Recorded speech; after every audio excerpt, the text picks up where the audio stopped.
இந்த வீடியோ பார்த்துட்டு நம்ம என்ன சொல்கிறது அப்படின்னு தெரியல. ஏன்னா இது வந்துட்டு என்ன சொல்கிறது, லைஃப்பில் எவ்வளோ பேர் இந்த ஒருத்தன் கால் இல்லாமல் கூட உழைச்சி சாப்பிட்றான்.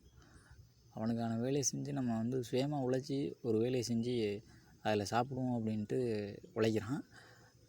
எல்லாம் நல்லா தானே இருக்குது, உனக்கு ஏன் இதுக்கு இந்த அளவுக்கு இந்த வேலையை பார்க்கணும் அப்படின்றது, இந்த விஷயத்த நீ ஏன் செய்யணும் அப்படின்றது தான் இங்கே கேள்விக்குறியாக இருக்குது. அதனால் உண்மையாக இருக்கிறவனா கூட இவன் வந்து நடிக்கிறானா அப்படின்ட்டு நிறைய பேருக்கு வந்து ஹெல்ப் பண்ண மாட்டேங்கிறாங்க சில பேருக்கு.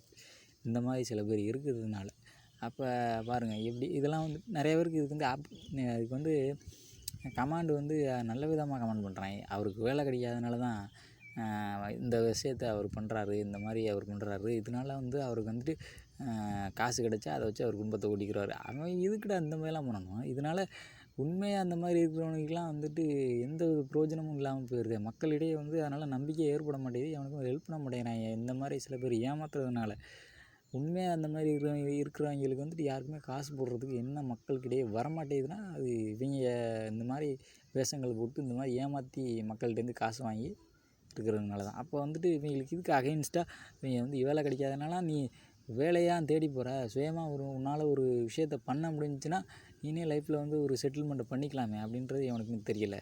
அப்போ வந்து இந்த மாதிரி கேவலமான விஷயத்த பண்ணால் இப்போ உண்மையாக இந்த மாதிரி நிலைமையில் இருக்கிறவங்களுக்கு எப்படி உதவி போய் சேரும்?